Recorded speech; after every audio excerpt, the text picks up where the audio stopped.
खनन लीज आवंटन के मामले में सीएम हेमंत सोरेन ने हाईकोर्ट में मंगलवार को अपना जवाब दाखिल किया। हेमंत सोरेन की ओर से अधिवक्ता अमृतांश वत्स ने हाईकोर्ट में शपथ पत्र दाखिल किया है। शपथ पत्र में कहा गया है कि बीजेपी की शिकायत पर इससे संबंधित मामला पहले से ही चुनाव आयोग में चल रहा है। चुनाव आयोग ने उन्हें नोटिस जारी किया है। इसमें जवाब दिए जाने की प्रक्रिया जारी है। ऐसे में अगर हाईकोर्ट का कोई फैसला आता है तो इससे चुनाव आयोग का निर्णय प्रभावित होगा। इसलिए चुनाव आयोग में मामले की सुनवाई तक हाईकोर्ट की सुनवाई स्थगित रखी जाए।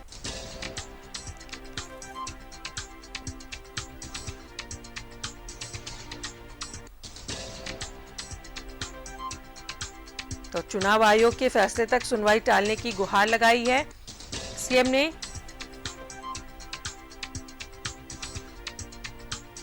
सीएम से जुड़े खनन लीज आवंटन मामले में आज सुनवाई होनी है। हाईकोर्ट में दाखिल जनहित याचिका में जवाब दाखिल की है। सीएम हेमंत सोरेन की ओर से अधिवक्ता अमृतांश वत्स ने हाईकोर्ट में शपथ पत्र दाखिल किया है और शपथ पत्र में सीएम ने कहा, फिलहाल चुनाव आयोग में मामला लंबित है, इसलिए अगर हाईकोर्ट का कोई फैसला आता है तो चुनाव आयोग का निर्णय उससे प्रभावित होगा। इसलिए चुनाव आयोग के फैसले तक सुनवाई टालने की गुहार लगाई है।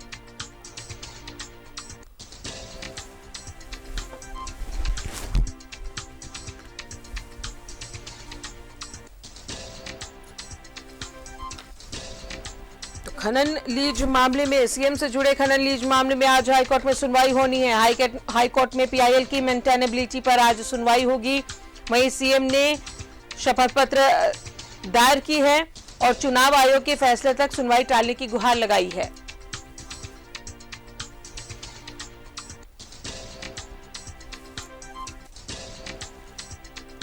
हाईकोर्ट के फैसले से चुनाव आयोग का निर्णय प्रभावित हो सकता है, कहा सीएम ने अपने शपथ पत्र में। चुनाव आयोग के फैसले तक सुनवाई टालने की गुहार लगाई है।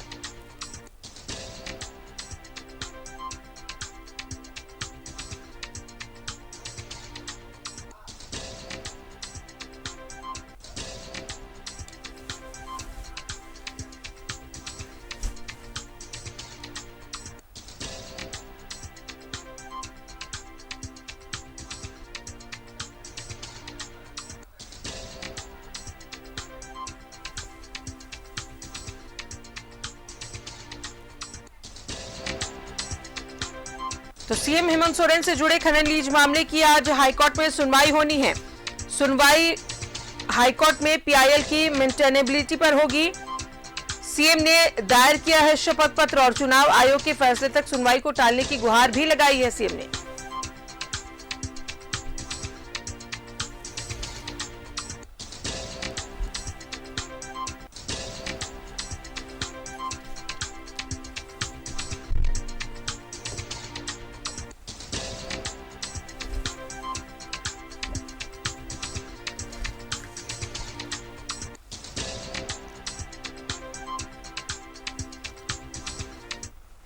और इस खबर पर सीधा जुड़ेंगे, हमारे साथ सहयोगी अंजनी बने हुए हैं।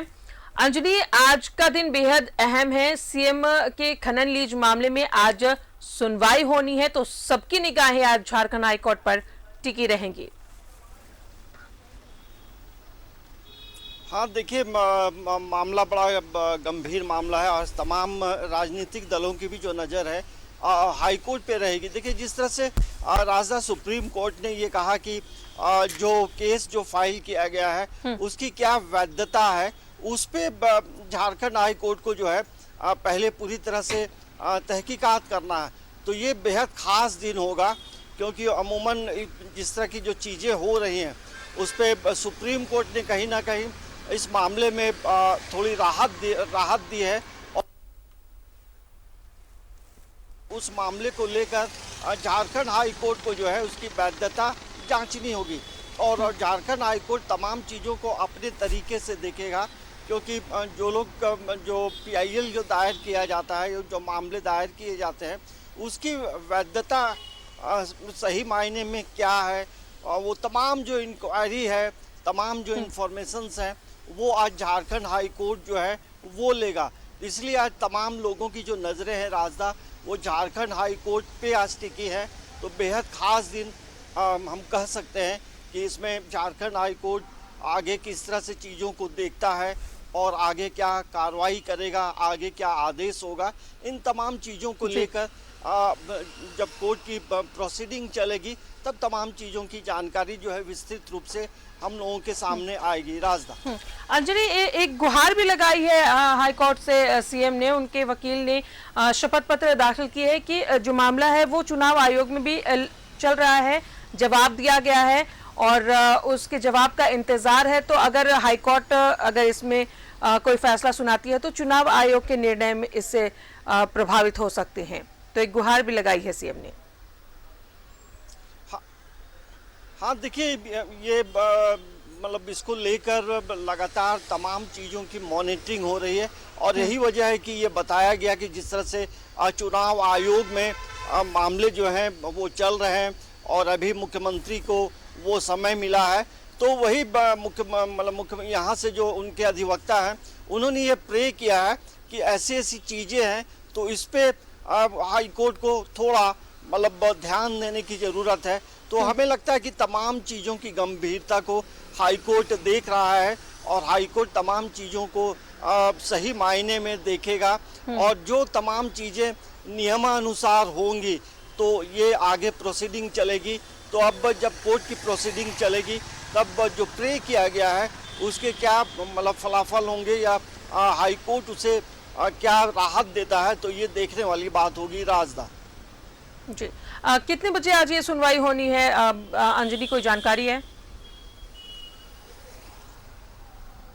और ये देखिए लगभग जो समय है लगभग 10 बजे के आसपास इसकी शुरुआत होगी, तो उसमें थोड़ा लंबा समय भी लगता है। तो ये तमाम चीज़ें जो है हाई कोर्ट के ये में लिस्टिंग किया गया है और आज का दिन जो है मुकर्रर किया गया है। तो उसमें जो पक्ष जो हाई कोर्ट है उन चीज़ों की पूरी तरह से देखेगा, समझेगा और तब आगे क्या निर्देश देता है ये बेहद खास होगा। राजदा, चलिए अंजलि, आप हमारे साथ बने रहे। एक और बड़ी खबर है, उससे भी आप से बातचीत हम करेंगे। अपने दर्शकों को बताएं कि आज सबकी निगाहें झारखंड हाई कोर्ट पर टिकी रहेंगी। सीएम से जुड़े खनन लीज मामले में आज सुनवाई होनी है।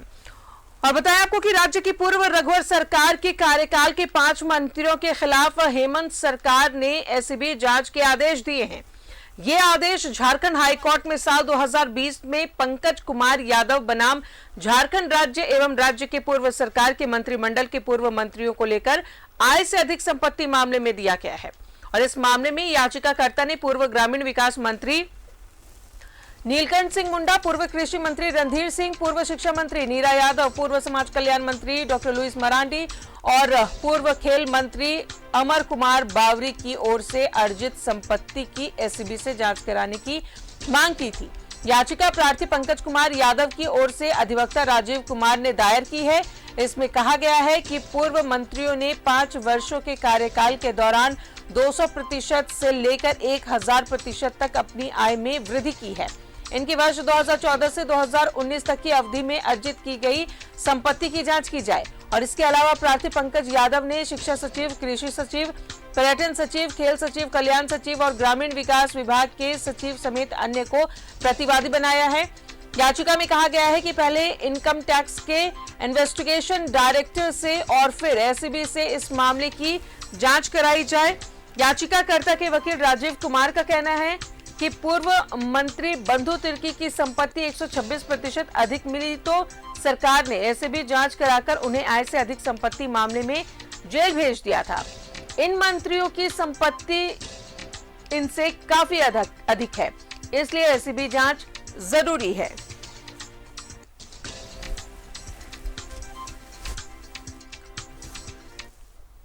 और सहयोगी अंजलि हमारे साथ बने हुए। अंजलि, पूर्व मुख्यमंत्री रघुवर दास के कार्यकाल के 5 मंत्रियों पर अब मुश्किल की घड़ी आ सकती है। हाँ देखिए, जिस तरह से पूरे झारखंड के परिप्रेक्ष्य में आप देखेंगे राजदा, तो 22 वर्ष हो गए हैं हमारे नए राज्य का, लेकिन इन 22 वर्षों में किस तरह से तमाम चीज़ों को लेकर जो मंत्री हैं उन पे सवाल उठते रहे हैं। और यही वजह है कि 2020 में ये मामला जब हाई कोर्ट पहुंचा है तो इन चीज़ों को लेकर एसीबी से जांच के आदेश दिए गए हैं। तो आप समझ सकते हैं कि जिस तरह से आपने भी बताया कि बंधु तिर्की मात्र 6 लाख रुपए आय से अधिक थे, तो उनमें उस मामले को लेकर उन्हें अपनी जो है जो विधायकी जो है वो उनकी चली गई। और सही मायने में जब प्रार्थी ने जब इन चीज़ों का खुलासा किया है तो जाहिर सी बात है कि कई तरह के जो डॉक्यूमेंट होंगे, कई तरह के जो एविडेंस होंगे, उसी के आधार पे तमाम चीज़ों को लेकर आगे बढ़ा गया। तो अब एसीबी नकेल कसेगा, क्योंकि आय से अधिक संपत्ति का जो मामला है कहीं ना कहीं एक बड़ा सवाल है झारखंड के परिप्रेक्ष्य में। तो जाहिर सी बात है कि पिछली सरकार में आप देखेंगे यहाँ जीरो टॉलरेंस की बात होती थी, लेकिन अब जब मामले सामने आ गए हैं तो हमें लगता है कि एसीबी जो है दूध का दूध और पानी का पानी जरूर करेगा, क्योंकि आय से अधिक संपत्ति मामलों को लेकर हमें लगता है कि जांच जो चलेगी तो कई चीज़ें सामने आएंगी।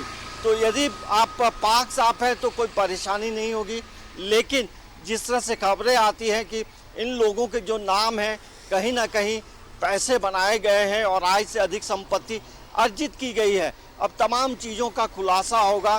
तो ये एक बड़ा सवाल है और ये ज़रूर कहा जा सकता है कि जो आय से अधिक संपत्ति के मामले में इसको लेकर आज तमाम लोग जो हैं कहीं ना कहीं इस चीज़ की चर्चा भी कर रहे हैं, क्योंकि आय से अधिक संपत्ति का मामला जो है बड़ा उसके जो रिजल्ट्स आते हैं, उसके जो परिणाम आते हैं, तमाम लोग देख चुके हैं। जिस तरह से बंधु तिर्की की विधायकी भी चली गई, तो ये हम कह सकते हैं कि आने वाले समय में इन मतलब परेशानियां बढ़ेंगी और ये भी सवाल उठेगा कि जीरो टॉलरेंस की बात करने वाली सरकार में भी मंत्री ऐसे थे।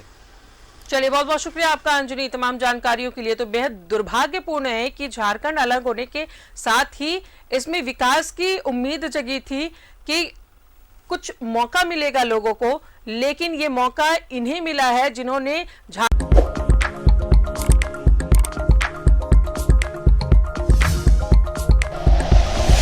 Like and share videos, subscribe करें हमारा चैनल और प्रेस करें बेल आइकॉन। न्यूज़ 11 भारत, सच है तो दिखेगा।